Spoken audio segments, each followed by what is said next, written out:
Andres Bonifacio. Si Andres Bonifacio y de Castro ay isang Pilipinong makabayan at revolusyonaryo. Binansagan siyang ama ng katipunan. Siya ang nagtatag at lumaon naging supremo ng kilusang katipunan na naglayong makamtan ang kasarinlan ng Pilipinas mula sa Espanya at nagpasimula ng himagsikang Pilipino. Kinikilala rin siya ng ilang mga dalubhasa sa kasaysayan bilang unang Pangulo ng Pilipinas, subalit hindi siya opisyal na kinikilala. Si Andres Bonifacio ay anak nina Santiago Bonifacio at Catalina de Castro ng Tondo, Maynila at panganay sa 5 magkakapatid. Ang kaniyang mga kapatid ay sina Ciriaco, Procopio, Troadio, Esperidiona at Maxima. Mananahi ang kaniyang ama na naglingkod bilang Teniente Mayor ng Tondo, Maynila, samantalang ang kaniyang ina ay isang mestisang ipinanganak mula sa isang Kastilang ama at isang inang may Pilipinong may lahing Tsino bilang kaugalian. Isinunod ang pangalan niya sa kapistahan ng santo ng araw ng kaniyang kapanganakan, si San Andres. Naulila sa magulang ng maaga sa edad na 14. Naging tindero siya ng ratan at pamaypay na gawa sa papel de hapon. Nagtrabaho din siya bilang clerk, sales agent at bodegista. Nahilig siyang basahin ang mga nobela ni Jose Rizal at nang itinatag ang La Liga Filipina, sumapi siya kasama ni Apolinario Mabini. Bagamat mahirap ay mahilig bumasa at sumulat ng mga bagay na may kabuluhan, lalo na kung ito ay tungkol sa bayan, karapatang pantao at kasarinlan ng inang bayan. Siya ay may diwa ng paghihimagsik laban sa malupit na mananakop na Kastila. Siya rin ay nagnais na magbangon ng pamahalaang malaya na naging daan upang kaniyang maitatag ang katipunan na kakatawan sa himagsikan at upang maging wasto at panatag sa kaniyang adhikaing kalayaan ng bayan. Noong 1872, matapos dakipin at ipatapon si Dr. Jose Rizal sa dapitan, itinatag ni Bonifacio ang katipunan o kilala rin bilang Kataas-taasan Kagalang-galang Katipunan ng mga anak ng bayan, isang lihim na kapisanang mapanghimagsik, na di naglaon ay naging sentro ng hukbong Pilipinong mapanghimagsik.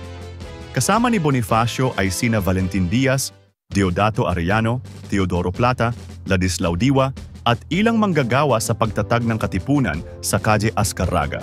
Ngayon ay Avenida Claro M. Recto, malapit sa Calle Candelaria. Ngayon ay Calle Elcano. Sa pagtatag ng katipunan, kinilala si Andres Bonifacio bilang ama ng revolusyon sa Pilipinas. Si Bonifacio at ang kaniyang mga kasamahan sa katipunan ay may iisang layunin na marahil ay siyang naging dahilan upang ang kanilang pakikidigma ay maging matagumpay. Sa katipunan, supremo ang kaniyang titulo at di naglaon ng itinatag niya ang pamahalang mapaghimagsik ay tinawag siyang Pangulo ng Haring Bayang Katagalugan. Dito rin niya nakilala si Gregorio de Jesus na tinawag niyang Lakambini.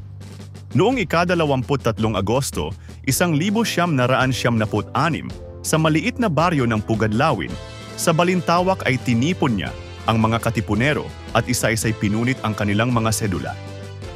Sa gitna ng revolusyon, isang halalan ang naganap sa Tejeros, Cavite, sa kahilingan ng mga katipunerong Magdalo na ang lumahok ay mula sa Cavite lamang.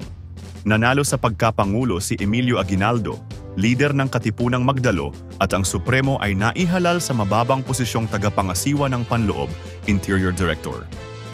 Dahil sa ang mga kasapi ng Magdalo ay mga may kayang tao sa hilagang kanlurang bahagi ng Cavite at kanilang mga tagasunod, ayaw nila kay Andres Bonifacio sapagkat ito ay isang laki sa hirap at ayaw nilang tanggapin na sila ay pinamumunuan ng isang mahirap na kagaya ng Supremo, kaya't minamaliit nila ang kakayahan nito.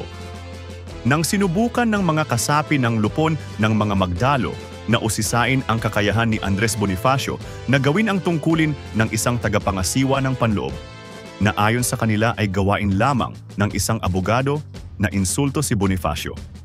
Idineklara ng Supremo bilang Pangulo ng Katipunan na walang bisa ang naganap na eleksyon dahilan sa pandaraya sa botohan ng mga Magdalo.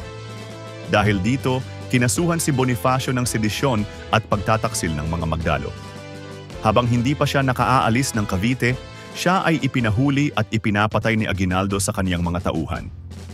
Iniutos kay Mariano Noriel na ibigay ang hatol sa isang selyadong sobre kay Lazaro Macapagal.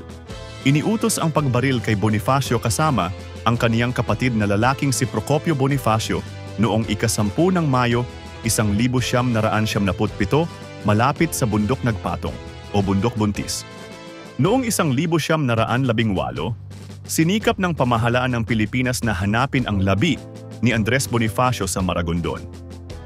Ayon sa isang grupo ng mga opisyal ng pamahalaan, mga dating rebelde at isang lalaking nagpakilala bilang dating kasambahay ni Bonifacio, nahanap daw ang kaniyang mga buto sa isang taniman ng kawayan noong 17 Marso 1918. Inilagay ang mga labi sa huling pamamahala ng Pambansang Aklatan ng Pilipinas at itinipon ito sa lumang gusaling batasan, ang kasalukuyang Pambansang Museo ng Pilipinas, hanggang sa nawala ang urna noong panahon ng labanan sa Maynila ng 1945.